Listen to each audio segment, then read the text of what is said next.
Então, boa tarde. Hoje é dia 12 de abril de 2021 e essa entrevista é concedida pela Vitória para Luísa Oliveira para o projeto Documentando a Experiência da Covid-19 no Rio Grande do Sul. Então, oi, Vitória, tudo bem? Oi, tudo?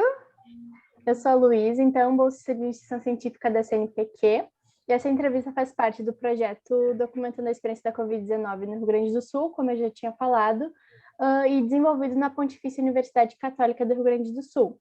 E tem como objetivo registrar o cotidiano e a experiência subjetiva e profissional relacionada à pandemia e ao isolamento social, assim como as formas como isso tem afetado a população sul-grandense. Então, a qualquer momento tem a liberdade de participar ou não, e pode também solicitar a interrupção e desistir a qualquer momento. Também pode autorizar a divulgação da identidade ou não, se o conteúdo. Me perdi. A autorização da tua imagem, e também decidir se quer passar ou pular alguma pergunta. O conteúdo da entrevista será utilizado para fins de pesquisa, educação e cultura e será divulgado na internet para que você e outras pessoas tenham acesso aos resultados. Não há custos nem compensações financeiras pela participação, e caso se sinta cansado ou confuso, podemos parar a entrevista e, se for do seu desejo, retomá-la em outro momento. Se não se sentir confortável, como eu falei, pode passar a pergunta, e se for do seu interesse, também pode definir um prazo para o início da divulgação da entrevista. Então, vamos para a parte da autorização. Você está esclarecida quanto aos objetivos da pesquisa e quanto à forma como a entrevista será feita? Sim. Você concorda que sua identidade seja revelada ou prefere o uso de um pseudônimo? Pode revelar. Você autoriza o uso das informações prestadas nessa entrevista para fins culturais, educacionais e de pesquisa e que as mesmas sejam disponibilizadas na internet? Sim. Você autoriza o uso da sua imagem na divulgação do material? Sim. Certo, então vamos para o questionário da pesquisa em si, que tem como público-alvo os discentes e docentes da PUC-RS. Tópico 1 é sobre rotina e novos hábitos. Fiz as perguntas mais para orientar, então tu pode ficar bem livre para responder, tá bom? A primeira é Tá bem. Em que medida aderiu ao isolamento social? Em que medida o quê? Tu aderiu ao isolamento social? Tu ficou em casa, tu teve que sair para trabalhar ou alguma coisa assim? O primeiro mês, que eu acho que foi abril, eu e a minha família, a gente ficou mais em casa. A gente tem uma clínica odontológica. E nesse mês eu comecei o curso que eu estava fazendo na PUC online e acabei trancando ele. E depois que passou esse mês da gente isolado em casa, eu comecei a trabalhar com eles na clínica deles para ajudar, porque eles tiveram que demitir os funcionários deles. E desde então a gente continua a nossa rotina normal, entre aspas, né? A gente vai para lá, que é no centro, mas toma todos os cuidados, usa máscara, passa álcool e vem para casa, como se não tivesse pandemia. Nossa rotina continua a mesma em termos de locomoção e horários. E o que isolamento e então essa experiência da pandemia alterando as suas formas de, como tu já respondeu, de trabalho e de estudo, só para tu já comentou, mas Para estudo, eu comecei o ano indo para a PUC, né, presencial. Aí, quando começou as aulas online, o trabalho dos meus pais foi bastante afetado, como o de bastante gente. Então, a gente preferiu trancar a minha matrícula. A gente não achou que fosse ser por tanto tempo assim. Mas eu tranquei, mas continuei estudando pela internet, pelo YouTube, por cursos que meu pai já tinha comprado há muito tempo atrás, porque ele também mexe com finanças, que é o que eu estava cursando na PUC. E trabalho, eu comecei a frequentar mais a clínica odontológica deles para ajudar eles na recepção e tudo mais. E como alterou, então, o contato com teus amigos, familiares, não moram contigo? Os amigos foi difícil para mim, porque eu não sou uma pessoa que costumo usar muito WhatsApp nem Instagram. Agora eu comecei a usar muito mais. Mas eram reuniões, assim, uma semana sim e 3 semanas não, em chamadas de vídeos e tudo mais. Então, eu me distanciei bastante de muita gente, mas eu sei que quando voltar a poder se ver presencialmente, essas amizades não vão ficar para trás. E familiares, eu continuei vendo meus primos que moram aqui em Porto Alegre, que é a única família que a gente tem por perto. E o meu avô, a gente tentou visitar ele uma vez só durante o ano, mas a gente achou melhor não voltar mais para não correr o risco de passar a doença para ele. Sim, entendo. E quais os novos hábitos que tu incorporou à tua rotina de higiene, de cursos online, compras, serviços à distância? Eu comecei a usar muito, muito mais álcool e lavar as minhas mãos, que eu não fazia. Outro hábito de higiene que a gente adquiriu aqui em casa foi lavar as frutas, que a gente não fazia. Agora a gente lava todas, passa álcool em todas as compras. E tirar os calçados foi também outro hábito que a gente criou. Então, até na casa das outras pessoas, a gente já chega e tira o calçado, a menos que a pessoa peça, diga que não tem problema e tudo mais, daí a gente entra. Em termos de higiene, foi isso. E em termos de estudo à distância e plataformas tudo mais, eu não adquiri nenhuma plataforma, nem instalei, mas o meu irmão, que precisou dar aula online, que ele está no ensino fundamental, ele usa muito os aplicativos de Zoom, Teams e tudo mais. E eu estou usando muito, muito o YouTube, que é para estudar por fora da faculdade, né? Tá bom. Então, sobre o impacto psicológico, como tu percebeu o impacto psicológico da experiência da pandemia na tua vida e nas pessoas próximas a ti? Foi muito impactado, né? Eu era uma pessoa que estava sempre muito, muito alegre, muito feliz e tudo mais. Só que com essa pandemia, os contatos, né, eles diminuíram, a interação diminuiu.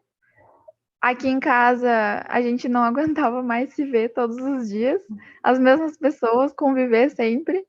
Então, claro, teve brigas aqui em casa, teve conflitos, não tantos assim, mas teve. E como eu disse, eu não tinha o costume de contatar muito os meus amigos, né, por conversar online ou fazer vídeo. Eu não tenho namorado, então, né, nem cachorro eu tinha.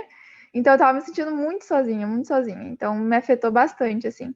Mas depois eu comecei a ler uns livros, também comecei a compreender mais a situação e tudo mais, ver também que eu não era a única. E aos poucos, assim, a gente vai melhorando, né, a cabeça e vai se focando em outras coisas. Então, eu aproveitei a pandemia mais para focar no meu trabalho, que eu trabalho aqui de casa também pelo mercado de ações. Então, fica mais fácil para mim, só que também é um mundo muito sozinho, né? Então, durante essa pandemia, eu aproveitei para colocar a cabeça no lugar, para trabalhar e estudar mais enquanto eu estou fora da faculdade, eu não queria ficar parada. E li uns livros, um livro da Gisele que eu li, muito bom, que ele me ajudou bastante. E eu vi que o meu irmão também ficou mal, todo mundo aqui em casa ficou mal. Mas agora a gente está se recuperando aos poucos, eu estou conversando mais com os meus amigos também, estou usando mais as redes sociais e está me ajudando, ao contrário de que muita gente pensa que atrapalha, né? Mas a gente pode usar ao nosso favor. Sim, então, tu pode definir para mim, em uma ou duas palavras, um sentimento que caracteriza essa experiência para ti? Eu acho que. Essa é difícil, né? Eu acho que desafiador, foi muito desafiador, mas também eu acho que crescimento, assim, porque quem não usou a pandemia para crescer de alguma forma, não usou ela direito. Foi um momento da gente ficar muito trancado em casa. A outra palavra, saúde, com certeza, porque eu sou muito abençoada, muito feliz por nenhum dos meus familiares ter ficado grave. Claro, teve casos na família que pegaram, mas ninguém ficou grave. E meus pais aqui mais perto de mim, o meu avô também não pegaram. Então a gente passou um ano sem pegar e a gente vê pessoas que estão vindo a falecer, amigos e próximos da gente. Então eu acho que saúde e é desafiador mesmo, assim. Acho que serviu para evoluir, Entendi. de certa forma. E então, agora eu vou falar um pouquinho, perguntar sobre a tua experiência subjetiva mesmo, mais a fundo. Então, como tu tem se atualizado sobre a pandemia? No início, a gente estava ouvindo relatórios do Ministério da Saúde toda hora. A gente estava procurando se inteirar pelas notícias toda hora, porque a gente não sabia muito bem o que era esse vírus e tudo mais, como o resto do mundo. Mas isso não estava sendo saudável para nós, então a gente parou aqui em casa. Eu, pelo menos, parei quase totalmente. Alguma outra coisa de notícia, mundo afora, eu vejo porque eu trabalho com isso de certa forma, eu preciso saber. Mas eu procuro não olhar quase nada. Eu procuro ficar bem de fora mesmo, assim, só ficar sabendo de vacinação, de datas e como tá indo o contágio, se tá diminuindo ou se tá aumentando. Agora, os meus pais, eles ouvem muita notícia e eu vejo que isso impacta muito o dia a dia deles, negativamente. Então, eu resolvi diminuir, então eu procuro só olhar, assim, coisas que me interessem e coisas que são essenciais, que é datas de vacinações, como é que estão e tudo mais.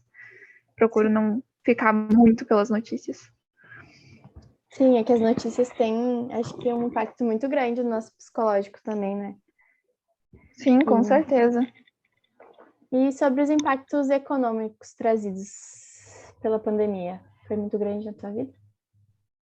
Aqui em casa foi bem grande, preciso dizer, porque meus pais, eles são donos de uma empresa, né, odontológica, e ela era uma empresa que precisa de paciente, né, para funcionar. Ela não é uma grande empresa, então não é como se a gente tivesse um grande caixa por trás para caso uma crise desse tamanho acontecesse. E por mais que a gente tenha ficado um mês fechado, quando a gente voltou a abrir, como é dentista também, as pessoas não estavam saindo para nada. Então não é como se a gente pudesse vender algum serviço online. Então a gente foi bem impactado, tanto que meu pai, ele demitiu as pessoas lá da clínica e eu fui para lá trabalhar com ele, tranquei a faculdade. A gente tentou diminuir nossos custos aqui em casa e tudo mais, estamos tentando dar a volta. E ao redor aqui de casa também fechou muitos lugares, tá? Muitas placas aluga-se. Eu moro aqui no Moinhos de Vento, então tem bastante loja, né? E tem muitas e muitas placas aluga-se. A gente renegociou também o local da clínica e o local aqui onde a gente mora, né? Que não é nosso, é alugado. Então foi bem grande o impacto, digamos assim. Como a maioria das pessoas foram impactadas, a gente também. Mas graças a Deus a gente também trabalha com o mercado financeiro, que é internet, né? Então não sofre, não precisa de cliente e não precisa de um local físico, né? Só precisa de internet. Então ele que está ajudando a gente, por isso que a gente estuda ele todos os dias e tenta tirar o maior proveito dele. Sim, então vocês tiveram uma alternativa aí para essa crise. E como tu avalia... se fosse depender só da clínica, não dava. É verdade, a gente tem que se reinventar, né? Aproveitar esses momentos para tirar um aprendizado, como tu falou. Como tu avalia a conduta das autoridades sobre as medidas contra a Covid? Presidente, governador, prefeito, pode falar no geral, assim, se quiser. Tá.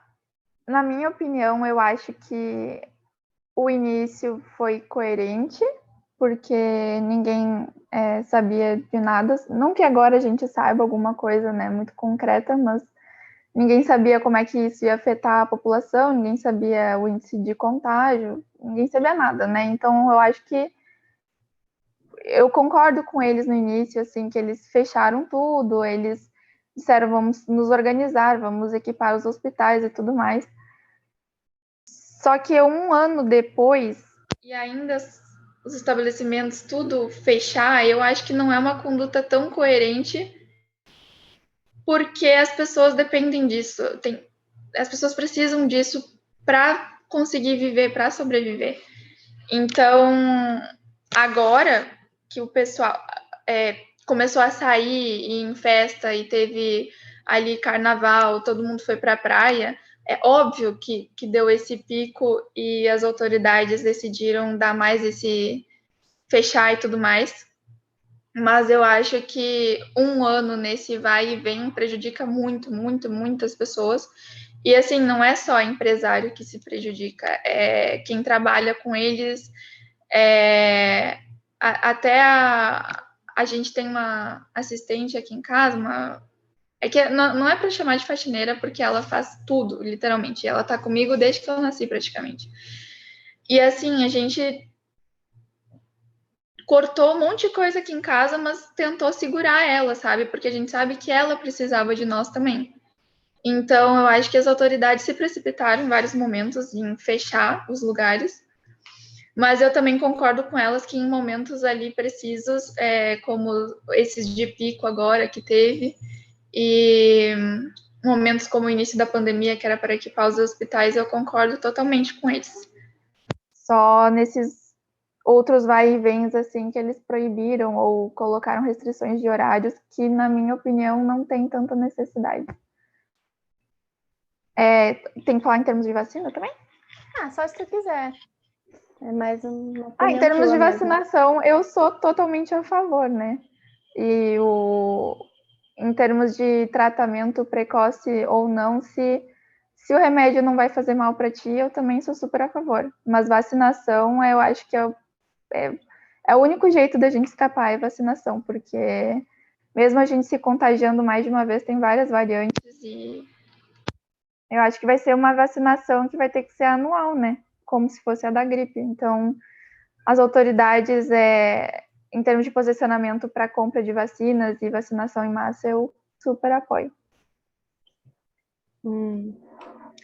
Tem alguma outra experiência que tu queira compartilhar? Algum sentimento? Algum registro? Eu acho que foi triste para muita gente essa pandemia, né? Muita gente perdeu familiar ou passou por situações difíceis em casa.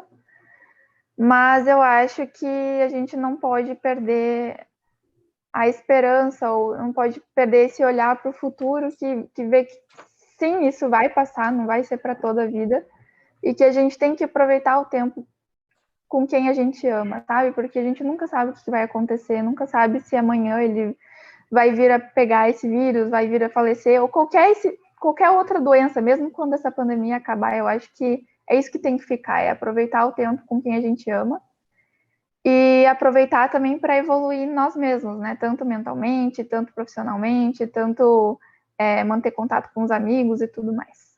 Acho que é isso que fica. E por que tu se dispôs a participar dessa pesquisa? Bom, em primeiro lugar, porque a minha amiga me convidou e eu adoro ela, então eu disse sim. E porque eu acho que esses tipos de pesquisas são importantes. Saber a opinião dos outros quanto à quarentena, quanto à pandemia, eu acho que cada um tem uma opinião diferente. E eu acho que é sempre bom ouvir o outro com bons ouvidos e disposto a entender. Sim, nosso objetivo é exatamente esse, né? Tentar ouvir todos os lados e tentar entender o coletivo pelo relato de indivíduos, né? Porque, querendo ou não, nós somos sujeitos históricos e a gente está vivendo esse grande evento histórico que está marcando a nossa vida tão profundamente, né? Sim, e cada um tem uma experiência, né? A minha experiência, com certeza, é totalmente diferente da tua. Sim. Então, acho legal ouvir outras histórias e outros sentimentos e perspectivas. É muito importante, né? Até para a gente registrar para o futuro. E quando que a gente ia imaginar estar vivendo uma situação dessas, né? Nunca. Às vezes eu saio na rua e vejo as pessoas todas de máscara e eu fico imaginando, assim, como, né, a gente Sim, chegou. no início, que as pessoas... Meu pai pediu... Eu recebi uma menina da PUC que estava fazendo mobilidade, uma francesa. E aí eu estava ajudando ela, porque ela estava hospedada no mesmo prédio que eu moro. E aí ela pegou e voltou para a França, e eu tinha que levar ela para o aeroporto. Quando a gente chegou no aeroporto, meu pai deu 2 máscaras para nós, uma para mim e uma para ela. E aí falou, ó, coloca e usa isso no aeroporto. Imagina, né, aeroporto. Só que era o início da pandemia, daí eu fiquei tipo, ai, que vergonha, né, ficar usando essas máscaras e tudo mais. Aí ela não quis colocar a francesa, daí eu pensei, eu não vou colocar também. Aí a gente entrou e tudo mais, tinha poucas gentes de máscara, tipo, tinha, sei lá, 2 ou 3 pessoas de máscara, e daí a gente não usou. E aí, 2 ou 3 semanas depois, quando a gente foi pro centro trabalhar, todo mundo tava de máscara. Sim. E a gente ficou, nossa, olha só, todo mundo de máscara, que loucura. E agora a gente sai na rua e é estranho ver alguém sem máscara. É verdade. Tu gostaria de indicar alguém para essa pesquisa? Tem que ser alguém da PUC? Pode ser, daí depois tu me manda o contato, mas tu indicaria para alguém essa pesquisa participar? Deixa eu ver quem que eu posso indicar.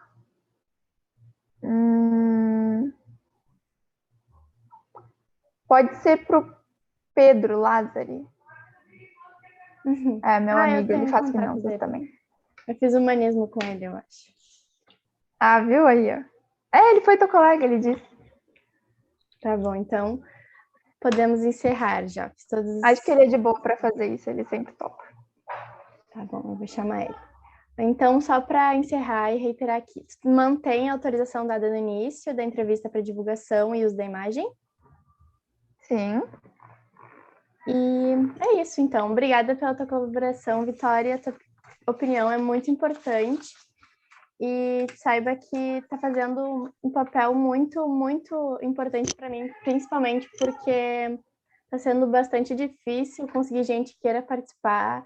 E mais que nunca, eu acho que a gente tem que apoiar os projetos de pesquisa pela base, né? Apoiar a ciência na prática. Então, muito obrigada.